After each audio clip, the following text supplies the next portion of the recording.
Bonjour, je suis heureux de vous retrouver aujourd'hui dans cette campagne pour évoquer avec vous le thème du silence. Dans notre monde hyper urbanisé et en perpétuel mouvement, le silence est devenu une denrée vraiment rare. Et lorsque le silence s'invite dans notre vie, il nous trouble. Curieusement, l'absence de bruit nous semble bien plus perturbante quelquefois que son omniprésence. Ce silence nous livre à un monde étrange, un face-à-face avec nous-mêmes, ou un face-à-face avec Dieu, pour celles et ceux qui le recherchent. La sensation de vide intérieur est angoissante non seulement pour le commun des mortels, mais peut-être aussi pour le croyant. La différence réside dans la réponse que les uns et les autres donnent à ce vide intérieur. Pour le croyant, le silence sera l'occasion de questionner Dieu et d'obtenir de sa part une parole d'encouragement, de conseil, de consolation, voire de guérison intérieure. Mais quand Dieu se tait, son silence devient assourdissant. Face à l'absence de parole, le psalmiste par exemple criera sa révolte. « Mon Dieu, le jour, j'appelle, mais tu ne me réponds pas. La nuit, je crie, sans trouver de repos. Vite, réponds-moi, Seigneur, je suis complètement découragé. » Et si le silence de Dieu se prolonge, la confiance finit par s'éroder, et très souvent un sentiment d'abandon, de culpabilité même, remplacera la belle foi du croyant.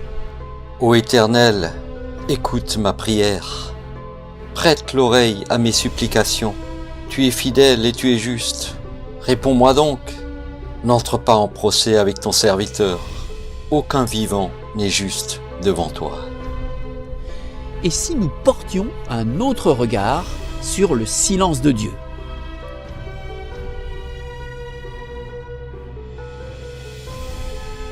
D'abord, silence n'est pas synonyme d'absence.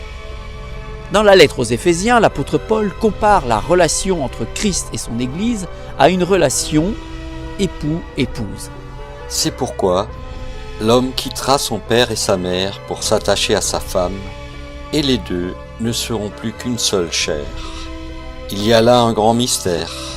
Je parle de ce que je viens de dire au sujet du Christ et de l'Église. Une longue relation entre conjoints nous apprend que l'amour entre un homme et une femme ne tient pas qu'en des mots. Une profonde amitié nous apprend l'échange sans parole. Oui, la présence peut aussi s'exprimer dans le silence. Ainsi, même si l'être aimé se trouve à des kilomètres de là, et si notre téléphone tombe en panne, sa présence dans notre cœur nous relie dans un langage sans mots, sans parole.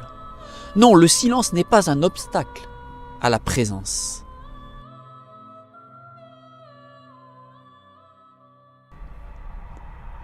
Dans la musique, par exemple, le silence vient apporter un équilibre et une harmonie sans notes pour que la partition reste digérable, aussi bien pour le musicien que pour l'auditeur. Une pause entre deux mouvements permet de mieux apprécier la pièce dans son ensemble et une compréhension plus profonde de l'intention du compositeur. Une musique qui serait sans silence, sans nuance, deviendrait vite inaudible, un casse-noisette sans forme et sans âme.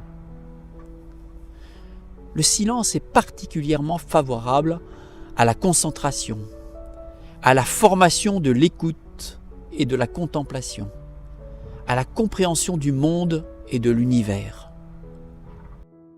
Les perfections invisibles de Dieu, de sa puissance éternelle et de sa divinité se voient dans ses œuvres quand on y réfléchit. Ici encore, l'apôtre Paul nous invite à la réflexion et au silence afin de percevoir les choses invisibles qui sont au-delà de notre compréhension immédiate. Le silence ouvre à la révélation de choses cachées. Nous trouvons un bel exemple de cela dans la vision des 7 trompettes de l'apôtre Jean dans l'Apocalypse. Quand l'agneau ouvrit le 7e sceau, il se fit dans le ciel un silence d'environ une demi-heure. Alors, je vis les 7 anges qui se tiennent devant Dieu. 7 trompettes leur furent données.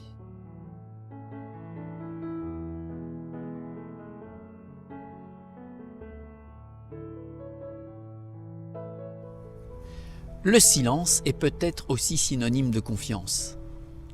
Si cela va sans le dire, cela ira encore mieux en le disant, disait Talleyrand au congrès de Vienne en octobre 1814, alors qu'il demandait un ajout expressément dans une précision de texte qui lui tenait à cœur.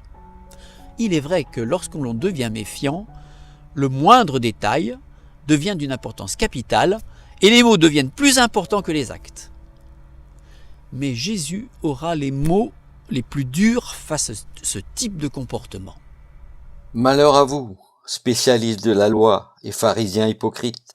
Vous êtes comme ces tombeaux crépis de blanc, qui sont beaux au dehors, mais à l'intérieur, il n'y a qu'ossements de cadavres et pourriture. Napoléon Ier aura des mots à peine plus nuancés envers ce fameux Talleyrand, lors d'un conseil des ministres en janvier 1809. Il lui dit « Vous êtes un voleur, un lâche, un homme sans foi, vous ne croyez pas à Dieu. Vous avez toute votre vie manqué à tous vos devoirs. Vous avez trompé, trahi tout le monde. Il n'y a pour vous rien de sacré. Vous vendriez même votre père. » Quelle diatribe! Jésus, lui, ne se gargarisait pas de mots, mais d'une confiance absolue, inébranlable en Dieu son Père, puisée dans les Écritures. L'Éternel est mon bien, c'est pourquoi je compte sur lui. L'Éternel est plein de bonté pour ceux qui ont confiance en lui, pour ceux qui se tournent vers lui. Il est bon d'attendre en silence la délivrance de l'Éternel. Et si le silence de Dieu était un acte de foi et de confiance envers sa créature? Au fur et à mesure qu'un enfant grandit en maturité, l'autorité des parents devient de moins en moins nécessaire, et si l'éducation transmise a bien intégré son attitude et ses comportements, tout propos directif devient superflu. En effet, le désir de tout parent aimant, c'est que sa progéniture puisse continuer d'évoluer dans une pleine autonomie. Il en est de même pour Dieu. S'il intervenait sans cesse dans notre existence, notre foi pourrait-elle encore progresser? Et si dans son silence, il exerçait simplement sa confiance envers nous? Voici ce qu'on peut lire dans une lettre d'Ignace d'Antioche aux chrétiens d'Éphèse dans le 1er siècle. Celui qui possède en vérité la parole de Jésus peut entendre même son silence, afin d'être parfait, afin d'agir par sa parole et de se faire connaître par son silence. Rien n'est caché au Seigneur, mais nos secrets même sont près de lui.